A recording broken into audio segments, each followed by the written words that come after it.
Welcome viewers. और बात करूंगा फ्यूचर ग्रुप डील के बारे में। और दोस्तों, मैं एक चीज़ आपसे पहले कहना चाहूँगा वीडियो शुरू होने से पहले कि कंप्लीट वीडियो देखिएगा, तभी आपको कुछ समझ में आएगा। और मुझे ऐसा लगता है अगर आप कंप्लीट वीडियो देखते हो तो आपको फर्दर कोई और वीडियो देखने की ज़रूरत नहीं पड़ने वाली है। मैं कंप्लीट इन्फॉर्मेशन देने वाला हूँ, जो बेस्ट है वो आप लोगों को बताऊँगा।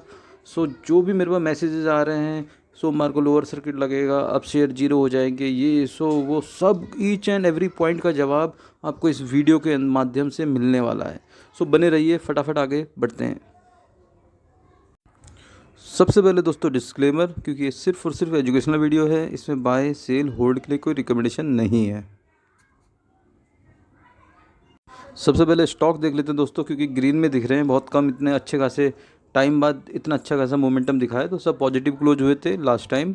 और अब आशंका लग रही है, जो न्यूज़ वगैरह आ रही हैं कि लोअर सर्किट लगेगा, अब जीरो हो जाएंगे, ये सब के पॉइंट के जवाब देने वाला हूँ। ऑफिशियल अनाउंसमेंट भी आ चुका है, वो भी बताने वाला हूँ। न्यूज़ भी आई है दो चार, और सारा मैं मिक्स करके इसमें कवर करने वाला हूँ। पहली चीज़ दोस्तों, जो अभी ऑन गोइंग चीज़ें होंगी वो क्या क्या बचे हुए हैं पॉइंट, वो देखिए आप। 28 तारीख को दिल्ली हाई कोर्ट की सुनवाई होगी, NCLAT के अंदर सुनवाई होगी, और जो कह सकते हो कि आगे मार्च के अंदर भी NCLT की सुनवाई होनी है। तो 3 तो ये सुनवाई होनी है, उसके बाद सुप्रीम कोर्ट वगैरह फैसला देंगे, हाई कोर्ट से फैसला आएगा। मीन्स इतनी अभी प्रक्रिया बाकी है। तो ये समझ लीजिए टाइम बढ़ने वाला है, इमीडिएट नहीं होने वाला कुछ भी जो लग रहा है, पहली चीज़। दूसरी चीज़, मोटा मोटा तौर पे एक चीज़ देखने वाली है दोस्तों, जो लेंडर्स ने बोला था, क्योंकि मेन पंगा वहीं है। लेंडर्स ने बोला था भैया एक काम कर लेते हैं हम, आपके जो फ्यूचर रिटेल ये इसके चक्कर में लड़ाई हो रही है, आप लोग दोनों बिडिंग कर लो, 17,000 मिनिमम प्राइस रखेंगे, जो ज़्यादा बिड लगाएगा अमेजन रिलायंस में से ये स्टोर उसको मिल जाएंगे। तो दो ये बड़े बड़े पॉइंट हैं इस पर्टिकुलर ये जो डील के अंदर मैटर चल रहा है इस पर्टिकुलर डेट पे। ठीक है, आगे बढ़ते हैं। अब दोस्तों, जो आज की न्यूज़ निकल के आ रही है उनको देखते हैं। सबसे पहले यही आ रही है कि रिलायंस ने कुछ स्टोरों को अपने हाथ में लेना शुरू कर दिया है, और जो फ्यूचर रिटेल के नाम से स्टोर चल रहे हैं उनको चेंज किया जा रहा है, कुछ स्टोर बंद भी हो रहे हैं। तो ये ऑफिशियल अनाउंसमेंट भी आया है, वो भी मैं दिखाऊंगा। और साथ साथ ये भी बोला जा रहा है जो एग्जिस्टिंग एम्प्लॉई हैं उनको ऑफ़र दिया जा रहा है, आप रिलायंस की सब्सिडरी कंपनी में ज्वाइन कर सकते हो। अब डर इतना लग रहा है दोस्तों, पब्लिक की बता रहा हूँ मैं, जो रिटेल निवेशक है उनके दिमाग में, कि यार अभी तो कंक्लूड कुछ हुआ ही नहीं है, फाइनल आउटकम कोर्ट से कुछ आया नहीं है, तो ये टेक ओवर कैसे हो गया एकदम से। तो दोस्तों इसके ऊपर भी अपडेट है, वो भी देखते हैं। लेकिन अमेजन के कोई रिस्पॉन्स या कोई न्यूज़ नहीं मिली कि उसका क्या रिस्पॉन्स है इसके ऊपर। सबसे पहले दोस्तों, जो लोग नए हैं, 2020 के अंदर डील हुई थी 24,712 करोड़ की, और लगभग 19 कंपनियां इसके अंदर शामिल थी जो रिलायंस टेक ओवर करने वाला था। और इसी डील के ऊपर अमेजन का जो कह सकते हो ऑब्जेक्शन शुरू हुआ था, चाहे वो सिंगापुर हो, हाई कोर्ट हो, सुप्रीम कोर्ट हो, NCLT हो, NCLAT हो, सब जगह। लेकिन मैटर यहाँ पर है। साथ साथ दोस्तों एक पॉइंट और है जो बड़ा निकल के आ रहा है। जब ये डील हुई थी उस टाइम पर फ्यूचर रिटेल की हालत कह सकते हो ये नहीं थी, जो लेंडर्स हैं, लैंडलॉर्ड्स हैं, उनको वो किराया दे पाएँ। तो उस टाइम पर जो न्यूज़ निकल के आ रही है उसमें आ रहा है कि रिलायंस ने सब लीज करा था और पेमेंट वगैरह कर रहा था रेंट वगैरह की। और उससे क्या हुआ, फ्यूचर रिटेल को थोड़ा सहारा मिल गया, और उसका जो बिज़नेस है वो ऑन गोइंग चलता रहा। कुल मिला के जब रिलायंस के साथ था, अब रिलायंस ने ये करा क्यों है, तो जाहिर सी बात है ऑपरेटिंग लॉस बढ़ रहा है, उसको थोड़ा रिड्यूस करने के लिए कुछ स्टोर अपने हाथ में लिए हैं, कुछ स्टोर बंद कराने की बात भी की जा रही है, क्योंकि अभी पब्लिक उतनी कह सकते हो उस लेवल पे नहीं जा रही है मॉल वगैरह जो पहले था बिफोर कोविड। और ऑनलाइन बिजनेस जो है उसमें ज़्यादा फोकस किया जा रहा है। आगे देखते हैं और भी न्यूज़ है। ये देखिए बिल्कुल अभी की न्यूज़ है, 5-7 मिनट पहले की। साफ साफ लिखा है कि भैया जो लॉसेस हैं उनको कम करने के लिए, क्योंकि अभी मैटर और चलने वाला है, लॉसेस बढ़ते जाएंगे तो जाहिर सी बात है और डिफ़ॉल्ट बढ़ता जाएगा। इस पर्टिकुलर रीजन की वजह से लॉसेस कम हो, क्योंकि अभी ऑन गोइंग मैटर चल रहा है, इस वजह से कह रहे हैं कुछ स्टोर बंद भी करेंगे, कुछ स्टोर का जो टेक ओवर कह लो या चार्ज कह लो, रिलायंस के हाथों में जा रहा है। और भी बहुत कुछ अपडेट है। रिलायंस 1500 करोड़ खर्च कर चुका है।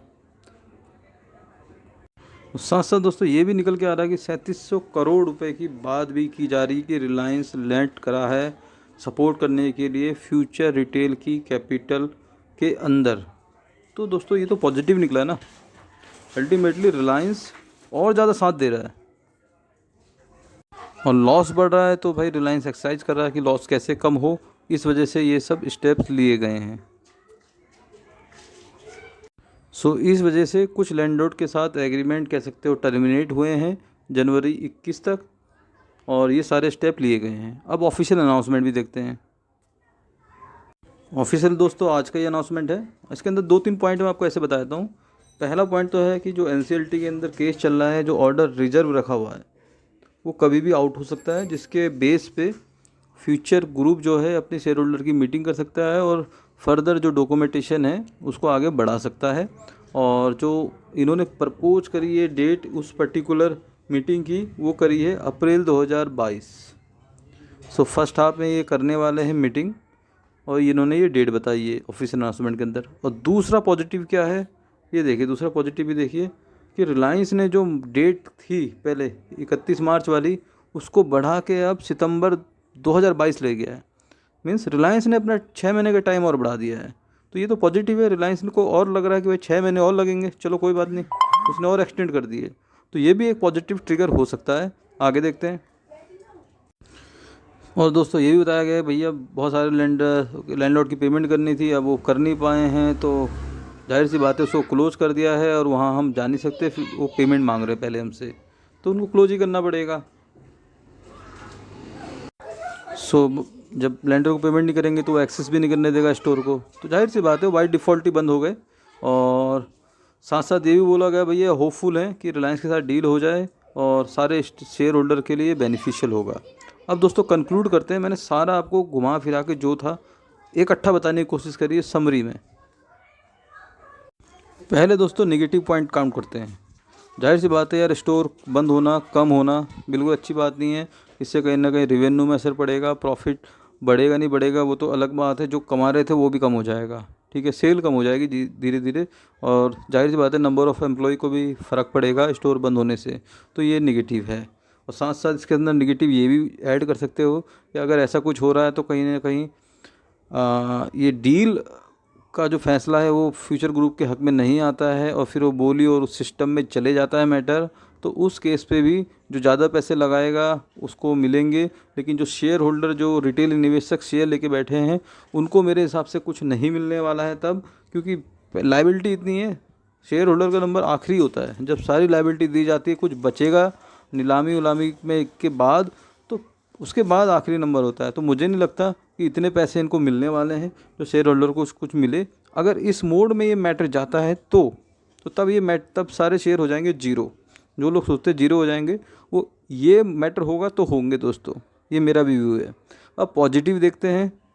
सिंपल सी बात है भैया, लॉस बढ़ता जा रहा है, सेल हो नहीं रही है, लैंडलॉर्ड की पेमेंट किराया बर्डन बढ़ते जा रहा है लॉस का, तो जाहिर सी बात है डील हो नहीं पाई है अभी और टाइम लग रहा है, तो फिर टाइमिंग बंद कर देते हैं जहाँ पर लॉस बढ़ रहा है। डील होगी तो फिर और 100 स्टोर बंद हुए 200 भी खुल सकते हैं, है ना भाई। अभी जब मैटर अटका हुआ है तो ज़बरदस्ती उनको खींच के और अपना लॉस बढ़ाना, ये भी कोई सही आर्ट नहीं है। तो ये थॉट से देखा जाए तो डिसीजन ये सही है। दूसरा NCLT वाला अगर ओके आता है तो वो भी एक पॉजिटिव है भैया, ये मीटिंग अनाउंसमेंट कर रहे हैं स्टेक शेयर होल्डर के साथ। थर्ड, रिलायंस ने भी बोल दिया भैया अपनी डेट एक्सटेंड कर दी है डील अरेंजमेंट की। तो 3-4 पॉइंट पॉजिटिव हैं, 2-3 पॉइंट निगेटिव हैं, और डिपेंड करता है दोस्तों कोर्ट की तरफ से क्या आता है। और सबसे बड़ी चीज़, अब रिलायंस डायरेक्टली कूद गया है फ्यूचर ग्रुप और अमेजन के बीच में। अब अमेजन को एक्शन लेना पड़ेगा, रिलायंस के ऊपर भी चांसेस हैं। मैं अपना व्यू बता रहा हूँ, ऐसा नहीं है कि मैं फिक्स बता रहा हूँ, ये मैं अपना ओवरव्यू बता रहा हूँ जो मेरा लगता है, जो मुझे लगता है। तो अब रिलायंस बिल्कुल सेंटर पॉइंट में आ गया है, कह सकते हो एक्शन मोड पे। तो जाहिर सी बात है अब कहीं ना कहीं अमेजन बैकफुट पे जाना चाहिए आने वाले टाइम में। अब जाएगा नहीं जाएगा दोस्तों बात की बात है, बट ये ओवरव्यू है। तो अब इतना सारा मैटर चल रहा है जो शेयर होल्डर बैठे हैं, वो हो गए कंफ्यूज, वो हो गए पागल, सोच सोच के कि होगा क्या, क्योंकि अभी तक किसी के पास कोई निचोड़ नहीं है। तो मैं तो, अगर आप नए हो तो मैं, मेरे पिछले 4 वीडियो देख लो, 5 वीडियो देख लो, मैं सब में बोल रहा हूँ ये स्टॉक 40-42 रुपये का है दोस्तों। या तो ये यहाँ से जीरो होगा, या तो यहाँ से 200 रुपये होगा। ये सोच के इसके अंदर बने रह सकते हो तो सही है, और अगर यही सोच के निगेटिव नहीं सोचा है, सिर्फ पॉजिटिव सोच के बैठे हो तो गलत है। थॉट हमेशा दोनों होने चाहिए, दोनों की प्लानिंग होनी चाहिए। ये 40 रुपये लगाए हैं, ये 40 रुपये जीरो भी हो सकते हैं, और ये 40 के 200 भी हो सकते हैं। ये मेरा व्यू है, कुछ और भी आएगा तो मैं आप लोगों को ज़रूर बताऊंगा। अगर बात समझ में आए, पल्ले में पड़े दोस्तों, तो वीडियो को लाइक, चैनल को सब्सक्राइब जरूर करिएगा।